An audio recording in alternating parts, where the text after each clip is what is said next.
What gives me the right to come here and talk about this today? Well, we had a little TB issue and quarantine in our facility back in 2008, and I'm going to give you a little background on our farm, what we went through, lightly cover some of the items on our animal part, and then what we try to do with our employees, and some of the resistance that we had with our employee end of it. Urine Dairy was started by my father in 1957 upon his graduation from California Polytechnic University in San Luis Obispo in California. He majored actually in ag ed and dairy husbandry. He found out there was more money in dairying in those days than teaching. And it started with 14 cows and gradually grew up to a herd of about 400 head by about 1966.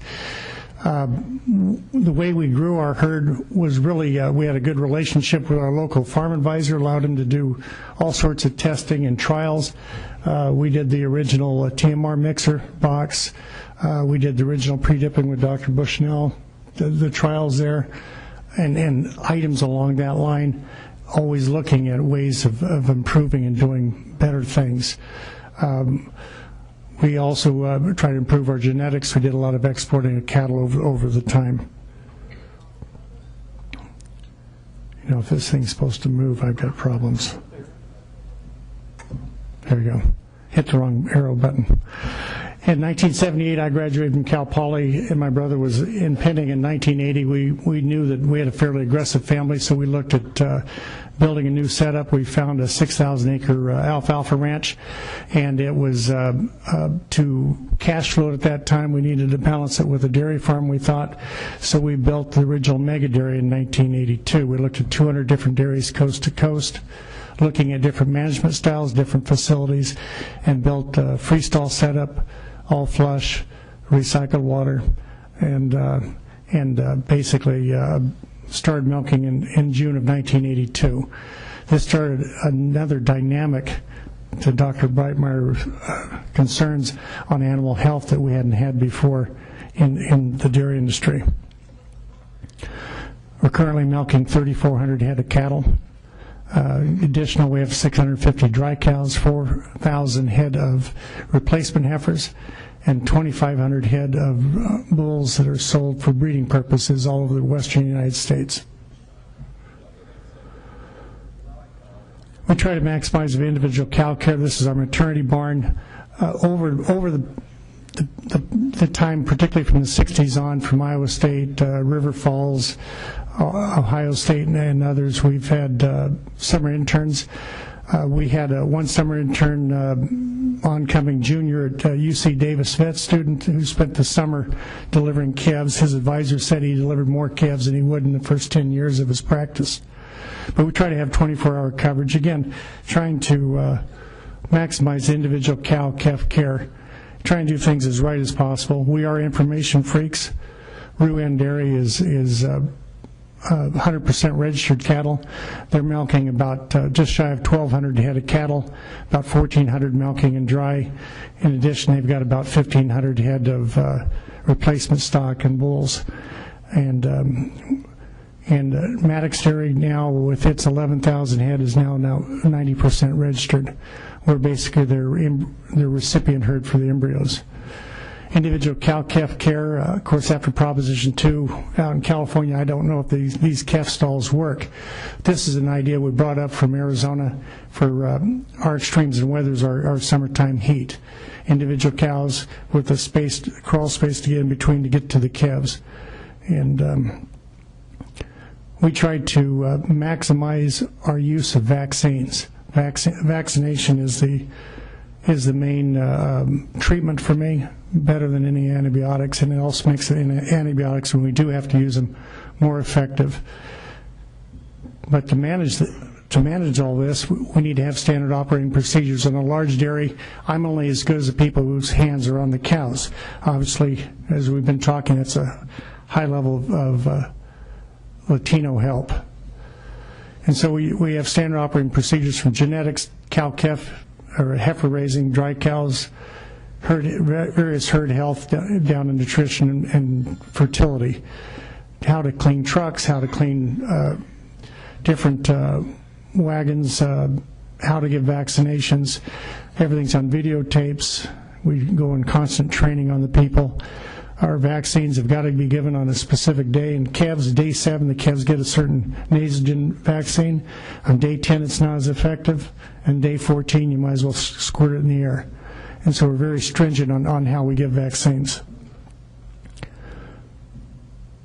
Of course, we do have purebred disease, and that adds to value, but that's also our passion in cows. We breed for type. We do show cows. We maximize production. We do a lot of merchandising. Last week, I just had my tour from my 51st country, which is Paraguay. Because we do export embryos. We've exported 35,000 head of cattle to 38 different countries over the last 40 years. We're also the largest privately owned embryo transfer facility. And like I said, we sell a lot of registered bulls, 2,500 a year. And of course, we like to show cows, and this is the All California Best 3 bred by exhibitor in 2008. That was about 2 weeks before Dr. Breitmeyer came for a visit. Basically, with our size of kind of a Moet herd, we do artificial insemination, a lot of embryo transfer. We've had 100,000 embryos produced in 25 years. Doing a little bit of sexed embryos, semen, not so much. Getting into genetic markers, but really like begets like. You have good-looking dam and a good-looking sire, you get good-looking cattle, along with the Holstein Association's other composite traits. We pretty much can get a pretty good selection on cattle, and people search out our embryos. We're trying to get a 500 embryo order right now. Has been approved to India, if I can get past APHIS. And also Romania wants some more embryos, and I've got a 500 embryo order right now to Brazil. We talked that through last week. Here it is. For many years, Urine was a certified TB-free herd. Through 2002, 2003 was the last years that we did that, and after we survived that original early 2001, I think, TB outbreak in California, we were told, why do it? Anyway, we were up to that point, we were a free state. So we just continued our certified TB-free status with testing annually. But we were the most tested herd probably in California history up to that point. So it's kind of improbable. I was on the, through the National Milk Animal Health Committee that I sit on with Karen here. I actually belong to USAHA's, and I'm on the TB committee. I've been there for 6 or 7 years. Even though we dropped out of National Milk at our co-op, I continued my membership there. And I was probably as ardent as anybody because I figured those cattle jockeys were infecting everybody with TB. But it's not impossible. It was very, it happened. And I remember I was up at the top of the Swiss Hotel on May 1st having a gin and tonic, should have been a California Merlot. At the time, I got a call from my father saying she's positive. I said, what, someone's rabbit died? But, we never expected this to happen. And obviously, you know how TB transmission typically is cow to cow, air, feces, urine, milk, 95% direct contact, but you do have cattle carrying human TB. And this is all rehashing information here. Slaughterhouse Surveillance, the first herd was a herd about 15 miles from Maddox Dairy. A lot of Jerseys, some Holsteins. It was depopulated. The second herd had bought beef cattle or cull cows out of the sale pen, and they were the same strain of TB. And obviously they did trace-in and trace-out herds. I was a trace-in herd. For years, we've supported the local 4-H and FFA kids by selling them replacement heifers so that they could earn some college money. And the original index herd there ended up with 4 of our heifers that we sold to different 4-H and FFA kids. and 3 of the 4 tested negative in the herd. The 4th one had died, and that happened to be one that my niece had sold in the sale, and so that's why they tested both herds. April 25th, 8-year-old cow. Cow was actually born at Maddox Dairy. I stole this from my father, but born at Maddox Dairy. But she was raised at Urine. She was an embryo transfer resulting cow. Never moved off the place other than that. She was tested clean or negative twice in 2002, 2003 before we discontinued our certification. Immediately quarantined both herds. Culture lymph nodes completed in June. TB strain did not match any of the other cases in California. Source was unknown. Dr. Breitmeyer thought it was other cattle, wildlife, something else. Dr. Clifford, I don't know if I can say it, but his opinion was an employee. You know, again, trace in, trace out. With our TB portion, we had only 14 animals purchased in 5 years. Traced out, we had 14,000 heads sold in 15 states.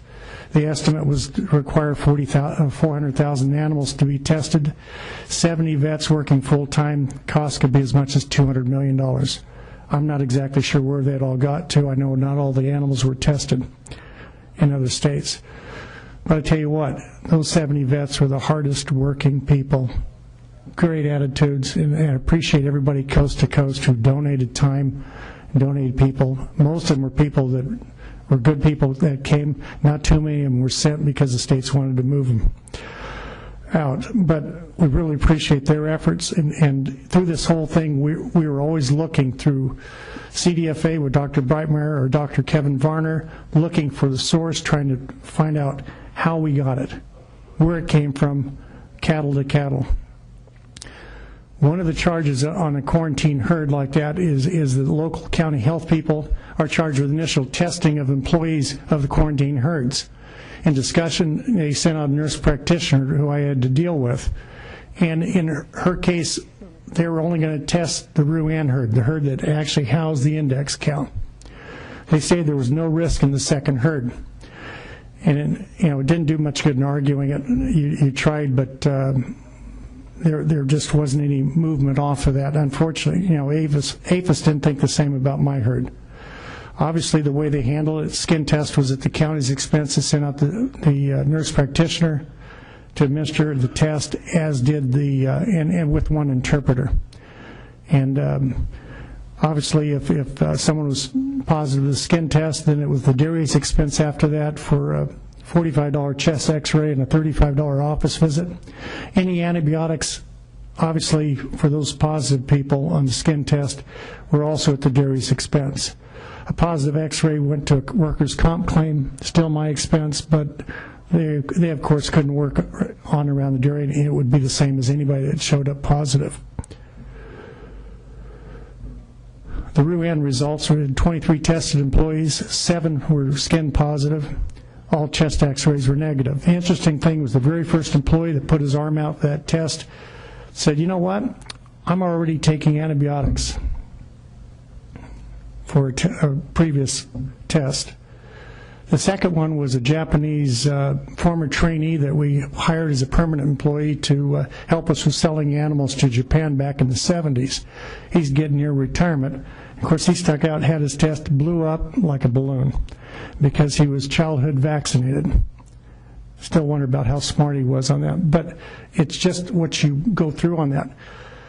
Didn't have a lot of good results in arguing with the county to test the Maddox dairy herd. However, we did know we had a couple of employees who had family members infected with TB, one of which was a guy that worked in our maternity barn for 20 years, probably delivered, X number of calves. I mean, he probably delivered over half our calves at 20 years, probably 35 or 40,000 calves.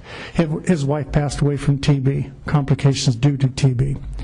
And so we found him. He had retired, paid him $100 for his time just to get him to take the test, just trying to chase it down. And he was negative on the skin test. So that kind of stopped that one. But we haven't gone beyond that too far. basically we went back and revisited our TB prevention because we thought we were pretty well done. These are recommendations we make to all dairymen. Maintain a closed herd if possible. We don't qualify as a closed herd because we like to go out and show cattle. We sell cattle, and we have visitors. Like I said, we probably have averaged 3,000 to 4,000 visitors a year for the 28 years we've had Maddox Dairy. But I don't give out free raw milk to school kids anymore. Stopped that 20 years ago. My insurance, liability insurance, stopped that one. Record individual animals' ID, maintain accurate records. We're information freaks because of the purebred end of it. Isolate and test purchased additions or any cattle re-entering the herd. Arrange diagnostic workups. We do autopsies. We take samples. We do that on a regular basis. Establish a TB testing policy for employees. Enhance enforced premises biosecurity.